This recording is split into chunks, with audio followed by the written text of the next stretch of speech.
Students, आज का हम लोगों का टॉपिक है इलेक्ट्रिक पोटेंशियल एनर्जी। ठीक है, इलेक्ट्रिक पोटेंशियल एनर्जी क्या होता है?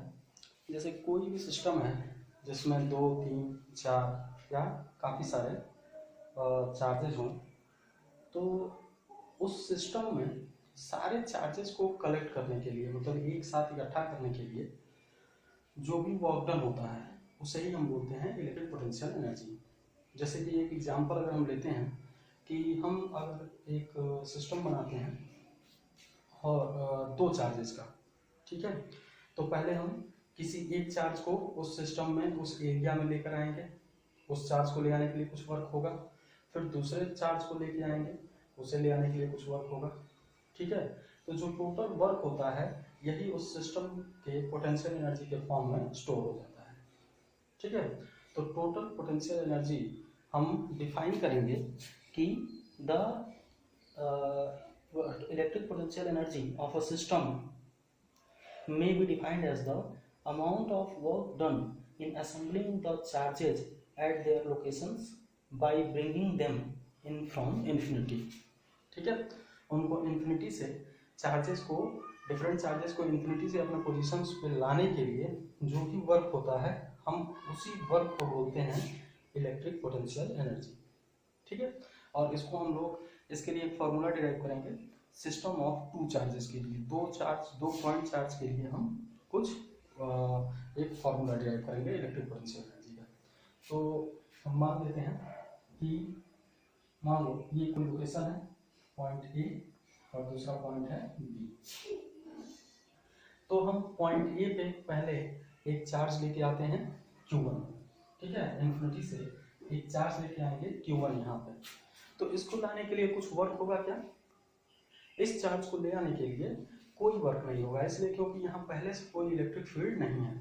ठीक है, हम लोगों ने पोटेंशियल का वो जब पोटेंशियल का हम लोग डेफिनेशन पढ़ रहे थे तो ये हम पढ़े थे कि the amount of work done in moving a unit positive charge from infinity to a point inside an electric field is called as potential, electric potential.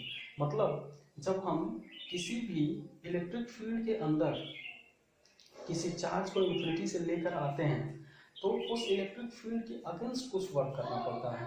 ठीक है, और यही वर्क जो होता है, जब इलेक्ट्रिक फील्ड के अगेंस्ट जो वर्क होता है यही वर्क इलेक्ट्रिक पोटेंशियल एनर्जी के फॉर्म में स्टोर हो जाता है। तो यहाँ तो पहले से कोई चार्ज है नहीं, जब पहले से कोई चार्ज नहीं है तो इन्फिनिटी से अगर हम किसी दूसरे चार्ज को यहाँ पर लेके आते हैं, किसी भी चार्ज को, तो पहले से कोई चार्ज नहीं है तो कोई इलेक्ट्रिक फील्ड नहीं है। इलेक्ट्रिक फील्ड नहीं है तो उसके अगेंस्ट कोई वर्क नहीं करना पड़ेगा, इसलिए यहाँ पर जो वर्क होगा वो हो जाएगा 0। ठीक है, तो यहाँ पे हम लिख सकते हैं कि the work done in moving charge Q1, ठीक है, W1 इज इक्वल टू, इसको हम लिख सकते हैं कि ये 0 होगा।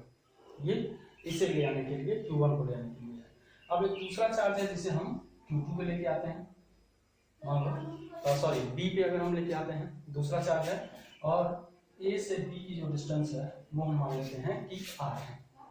ठीक है, तो अब क्या होगा कि जब इस दूसरे चार्ज को Q2 को हम इन्फिनिटी से यहाँ पे लेके आएंगे तो Q1 पहले से ही यहाँ पे प्रेजेंट है और Q1 का अपना एक इलेक्ट्रिक फील्ड होगा, तो इस इलेक्ट्रिक फील्ड के अगेंस्ट कुछ वर्क करना पड़ेगा Q2 को लाने के लिए।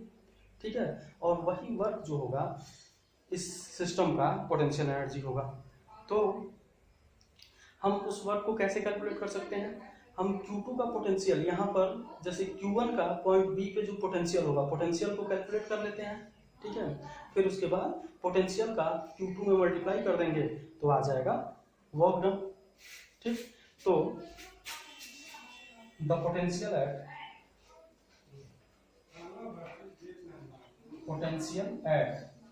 पॉइंट बी,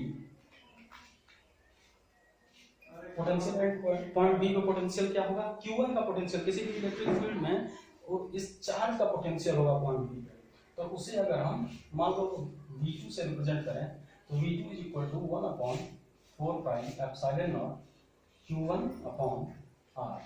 ये हो जाएगा पोटेंशियल ऑफ पॉइंट बी का पोटेंशियल हो जाएगा। ठीक है, अब चार्ज Q2 को हम बी पॉइंट पे लेके आ रहे हैं, तो वर्क डन कितना होगा? The work done in moving charge Q2 at point B. Q2 को पॉइंट बी पे मूव कराने के लिए वर्क डन कितना होगा? W2 इज इक्वल टू हम लिख सकते हैं V2 इंटू Q2। ठीक है, क्योंकि पोटेंशियल इज इक्वल टू होता है वर्क डन अपॉन चार्ज।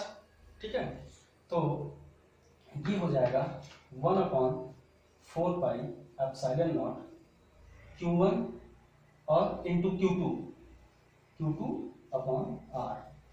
ठीक है, अब जो टोटल वर्क डन होगा वही पोटेंशियल एनर्जी के फॉर्म में, इस सिस्टम के पोटेंशियल एनर्जी के फॉर्म में स्टोर होगा। मतलब the total electric potential energy of the system of two charges will equal to the total work done in assembling the two charges at their locations. ठीक है, तो total work done कितना हो जाएगा?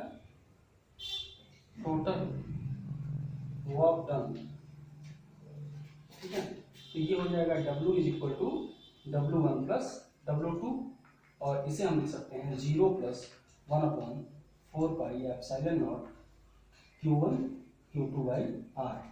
ठीक है, इसका मतलब W equals 1 upon 4 pi epsilon naught Q1 Q2 by R, और यही वर्क जो है ये पोटेंशियल एनर्जी के फॉर्म में स्टोर होगा। तो इसलिए हम पोटेंशियल एनर्जी को अगर हम U से डिनोट करें तो U is equal to 1 upon 4 pi epsilon naught Q1 Q2 by R। ये है potential energy of a system of two charges. दो चार्ज का एक अगर सिस्टम हो तो उसके पोटेंशियल एनर्जी को हम इस फॉर्मूले से डिनोट करते हैं।